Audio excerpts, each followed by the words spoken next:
अस्सलाम वालेकुम नाज़रीन, जाली मैंडेट पर आई हुकूमत मजीद पीटीआई के MNAs को तोड़कर कल एक भोंडी किस्म की आईनी तरमीम करने जा रही है। इस पर एमपी शहजाद इकबाल ने नून लीगी सेनेटर इरफान सदीकी को शो में बुलाकर ऐसे कड़वे सवालात किए कि वो आए बाएं शाएं करते रह गए। आइए पहले उनकी गुफ्तगू सुनते हैं, फिर इस पर बात करते हैं। तो अब आज नहीं आएगी, ये खबरें चल रही हैं कि कल काबीना से इसकी मंजूरी हो जाएगी, तो कल दोनों हाउसेस पे क्या अमेंडमेंट को पेश कर दिया जाएगा? कल इम्कानी तौर पे सुबह सबसे पहले काबीना का इजलास है, उसके बाद तरामीम जो हैं वो आ जाएंगी नेशनल असेंबली में, 11 बजे उसका इजलास है। और वहाँ से अगर थ्रू होती हैं तो ये एक लंबा प्रोसेस होता है, क्योंकि हर क्लास पे आपको वोटिंग करना होती है, डिवीजन होती है।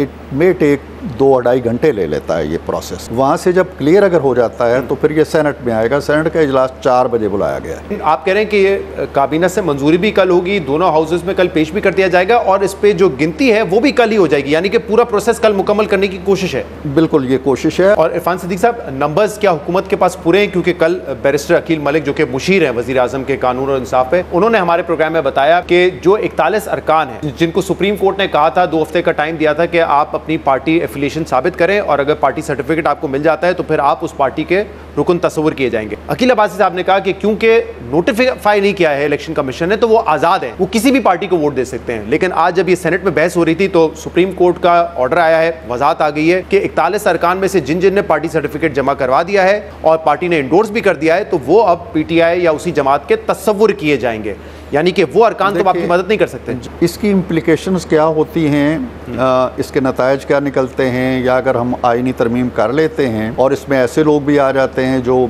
सुप्रीम कोर्ट की निगाह में उनका तशख़्ख़ुस कुछ और है, तो वो देखी जाएगी। लेकिन हम ये समझते हैं कि अगर इस तरह के कोई अहकामात आ भी जाते हैं या फैसला आ भी जाता है, अब किसी ने किस तरह का एफिडेविट दिया है, वो काबिल कबूल है या नहीं है, तो वो एक सर्टन पैटर्न होता है। एक क्लोज ट्रांजैक्शन सुप्रीम कोर्ट ने करार दे दिया है कि जिसने अपनी एफिलिएशन जाहिर की और पार्टी सर्टिफिकेट मिल गया उनको, तो बस वो अब तस्वुर किए जाएंगे इन एनी लीगल, उन्होंने तो बल्कि कह दिया है कि कोई भी लॉफुल चीज़ हो उस पर वो तस्वुर किए जाएंगे as member of that party. लेकिन लॉफुल होने का उन्होंने तो तय नहीं करना ना, क्योंकि तय कर दिया सर। उनमें से किसी ने इनके पास जाके नहीं कहा जी कि मैंने सुन्नी इत्तेहाद या फलां शामिल है, मुझे यहाँ से निकलने का मौका दे, मैं जाना चाहता हूँ। उसमें ये कि अगर आपकी ये जो राय है उसका मतलब तो ये कि फिर इन अरकान ने 80 अरकान ने सुन्नी इत्तेहाद काउंसिल ज्वाइन की थी, तो यानी कि वो भी आज़ाद नहीं है, वो भी वोट नहीं दे सकते अगर वो राय आपकी मान ली जाए। इन कहता है जी कि फौरी तौर पर शामिल होना है, ये अब उन्हें 14 दिन देते हैं। Why 14 days? वो अल्फ उठाए हुए हैं, वो असेंबली के अंदर बैठे हुए हैं, उन्हें 14 दिन क्यों चाहिए? इसकी तो दी जाती है कि सुप्रीम कोर्ट अपने फैसले पोस्ट इलेक्शन की बात नहीं कर रहे जिसमें 2 दिन जिए जाते हैं या 3 दिन जिए जाते हैं, वो प्री इलेक्शन की बात कर रहा है कि दोबारा से आप अपनी एफिलिएशन जाहिर करें, क्योंकि मामला कंट्रोवर्शियल हो गया था, क्योंकि अदालत ने खुद कहा है कि हमने तो ये हुक्म ही नहीं दिया था कि पीटीआई इलेक्शन ना लड़े, वो जमात है वो इलेक्शन लड़ सकती है, जो आज उन्होंने एंडोर्स भी किया है। लेकिन इस बहस से आगे निकलते हुए नंबर आपके पूरे हैं सेनेट में और कौमी असेंबली में, आपकी पार्टी इस पे कॉन्फिडेंट है? नंबर्स हमारे पूरे हैं, तो हम कंफर्टेबल हैं इन बोथ द हाउसेस। क्योंकि आज सेनेट में जब आप वहाँ पे मौजूद थे, जो तमाम तकारीर हुई हैं, चाहे लॉ मिनिस्टर की हो, डिप्टी प्राइम मिनिस्टर की हो, फारूक नाइक साहब की हो, उन्होंने 63A की तशरीह का हवाला दिया है कि वो तशरीह गलत की गई थी कि वोट गिना भी नहीं जाएगा। तो इसका मतलब कहीं ना कहीं उनकी बातों से ये लग रहा था कि शायद आप पीटीआई के लोगों को तोड़ना चाहते हैं, और बाद में उसकी क्योंकि रिव्यूज़ का मौजूद है, तो रिव्यू के जरिए फिर ये शायद आप चाहते हैं वजाहत सामने आ जाए कि वो तशरीह गलत थी और वोट गिना जाएगा। वो जो आइन हमारा कहता है 63(1) ये कहता है कि अगर आप वोट नहीं देंगे, मैं बिल्कुल सादा सी जुबान में कहता हूँ, तो आप मेंबर नहीं रहेंगे, डी सीट हो जाएंगे। कोर्ट ने ये किया, बंदयाल साहब ने, उन्हें उस वक्त ज़रूरत थी कि एक हुकूमत ख़त्म करनी है, हमने हमजा की, और एक हुकूमत लानी है, वो इस तशरीह के बगैर हो नहीं सकती थी। सो उन्होंने आइन साजी खुद कर ली। और तो आज जो बात हो रही थी वो ये थी कि ये चीज़ जो सुप्रीम कोर्ट ने कर दी है, इसको हम अनडू करेंगे। वही मैं कह रहा हूँ, उसको अनडू करेंगे। इस पे तकिया किया वो अनडू उस वक्त होगी जब कॉन्स्टिट्यूशनल अमेंडमेंट हो जाएगी, उसके बाद अनडू होगी ना, उससे पहले नहीं होगी। उसके अलावा एक लार्जर बेंच तशरीह अगर उसको तब्दील कर दे, यही दूसरा इसका ऑप्शन मौजूद है।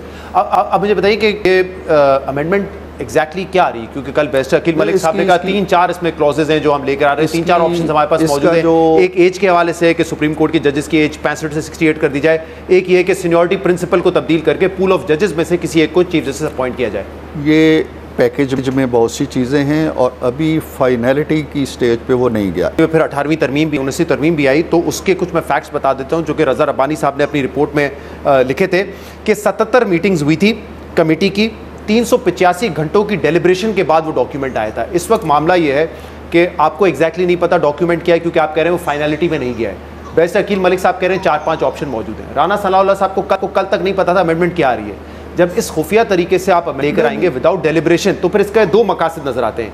या तो ये कि आप एज बढ़ाकर जो मौजूदा चीफ जस्टिस हैं उनको एक्सटेंशन देना चाहते हैं, 3 साल के लिए मजीद रखना चाहते हैं, या आप जजेस के पूल में से किसी एक को चीफ जस्टिस बना के सीनियरिटी प्रिंसिपल को तब्दील करके आप किसी का रास्ता रोकना चाहते हैं। ये तासुर जाता है। आपको बताता हूँ कि आईजी साहब जेल खाना जहाज से हमारी एक मीटिंग हुई और हमने कहा जी कि एक आम कैदी जो सेशन जज से कत्ल के इल्ज़ाम में या किसी भी इल्ज़ाम में फांसी की सज़ा पाता है, उसकी अपील कब जाती है हाई कोर्ट? उन्होंने कहा जी एवरेज 10 साल, एवरेज 10 साल जुल्म है। हाँ, लेकिन अच्छा दूसरा देखें, आप ये बात मानेंगे ना कि ये चीजें तो डेलिब्रेशन से प्रॉपर्ली डिस्कस करें, मीडिया पे डिस्कस हो, आप लोग डिस्कस करें और फिर लाएं। लेकिन मेरा ख्याल है सब कह रहे हैं कि फाइनलिटी में नहीं है, लेकिन कल पास हो जाएगा। बरसों से ये इश्यूज जो हैं ये क्या आपके सामने नहीं है? नहीं सर, मुझे नहीं पता उस बिल में सबमिट में क्या है, स्पेकुलेशंस ही है। आपको ये नहीं पता 60,000 मुकदमात पड़े हुए हैं यहाँ पे, आपको नहीं उसकी अमेंडमेंट क्या आ रही है? मेरी गुजारिश अमेंडमेंट्स की नोक पलक जो है वो ठीक हो रही है, वो कल सामने आ जाएगी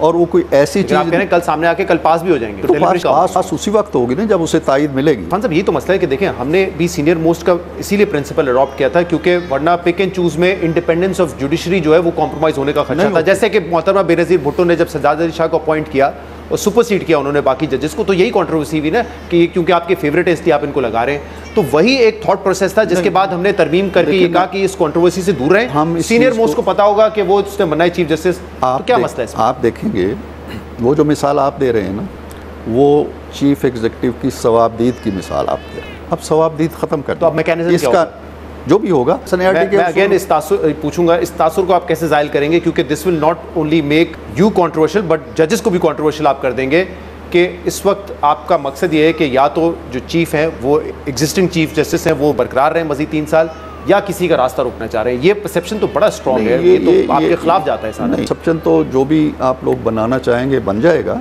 इनकी इस्लाहात हम इसलिए करेंगे कि ये फैसला देते वक्त पार्टीजन ना हो। पार्टीजन का इल्जाम तो अभी लग रहा है, तहरीक इंसाफ तो यही कह रही है कि आप, इमरान खान ने भी कहा है, तहरीक इंसाफ के बैरिस्टर गौहर ने कहा है, मैंने खुद रिक्वेस्ट की है चीफ जस्टिस से कि आप ना ले ये एज वाली एक्सटेंशन। नाज़रीन, एक तरफ तो आज सुप्रीम कोर्ट की तरफ से वाज़ेह तौर पर ये ऐलान कर दिया गया कि पार्लियामेंट के वो 41 अराकीन जिनको हुकूमत आज़ाद समझ रही है या फिर इलेक्शन कमीशन आज़ाद समझ रहे हैं, वो अराकीन पहले से ही पीटीआई के मेंबरान है और अगर वो इस तरह से फ्लोर क्रॉसिंग करेंगे, अगर वो किसी दबाव के तहत या किसी की बातों में आकर या ब्लैकमेलिंग में प्रेशराइज में आकर और अपनी पार्टी के अगेंस्ट जाते हुए वोट करेंगे, तो वो नाअहल भी होंगे और उनका वोट भी काउंट नहीं किया जाएगा। लेकिन नाज़रीन, आप हुकूमत की बेशर्मी और ढिठाई का अंदाजा तो लगाएं कि ये टीवी पर बैठकर तो भाषण देते हैं। आज ये सुप्रीम कोर्ट पर तनकीद करते हैं, ये वही सुप्रीम कोर्ट है जब स्पीकर की तरफ से असम्बलियां डिसॉल्व की गई थी तो सुप्रीम कोर्ट ने असम्बली बहाल की और इमरान खान को घर भेज दिया। उस वक्त ये सुप्रीम कोर्ट ठीक थी, लेकिन आज ये सुप्रीम कोर्ट इनके लिए गलत हो गई है क्योंकि आज इन्हें डर पैदा हो गया है। क्योंकि चीफ जस्टिस काजी फाइज ईसा जो इस हुकूमत की जमानत है और वो रिटायर्ड होने जा रहे हैं, और जब जस्टिस मंसूर अली शाह अगले चीफ जस्टिस ऑफ पाकिस्तान बनेंगे तो वो इस जाली मैंडेट पर आई हुकूमत की जमानत नहीं बनेंगे, बल्कि वो कानून आइन के मुताबिक फैसले करेंगे। ये नून लीग के अरकान ने बहुत पहले ही वाज़ेह कर दिया है कि जस्टिस मंसूर अली शाह जिस दिन चीफ जस्टिस ऑफ पाकिस्तान बने उस दिन हमारा जाली मैंडेट खतरे में पड़ जाएगा। और यही वजह है कि आइन में तरमीम करने जा रहे हैं और ये जो एमएनए बने फिरते हैं ये जाली मैंडेट पर जबरदस्ती इस मुल्क पर मुसल्लत हुए हैं और ये जाली मैंडेट के जरिए पार्लियामेंट में आए और पार्लियामेंट में आकर भी इन्हें सुकून नहीं हुआ। यहाँ भी आकर इन्होंने अवाम के मैंडेट पर मजीद डाके डाले और पीटी के एमएनए को जबरदस्ती अगवा करके गायब कर दिया। अब उनको प्रेशराइज किया जा रहा है कि वो मजीद इनका साथ दें। नाज़रीन, एक तरफ तो ये 25 करोड़ अवाम है, जबकि दूसरी तरफ ये अशराफी और करप्ट लोगों का टोला है जो अवाम की मंशा और अवाम की मर्जी के अगेंस्ट जाते हुए जबरदस्ती इस मुल्क पर मुसल्लत भी है और अपने मफादात के लिए आइन में तरामीम भी करता जा रहा है। लेकिन नाज़रीन, ये जितनी मर्जी आइन में तरामीम कर भी लेकिन आज सुप्रीम कोर्ट ने ये इस बात को वाज़ेह कर दिया है कि अगर ये आइन में तरमीम कर भी लेते हैं तो फिर भी ये ऑटोमेटिकली सुप्रीम कोर्ट में चैलेंज हो जाएगी और वहाँ पर ये उठ जाएगी। नाज़रीन, आपकी इस बारे में क्या राय है? कमेंट में जो बताइएगा। अगली वीडियो में मिलते हैं, तब तक के लिए।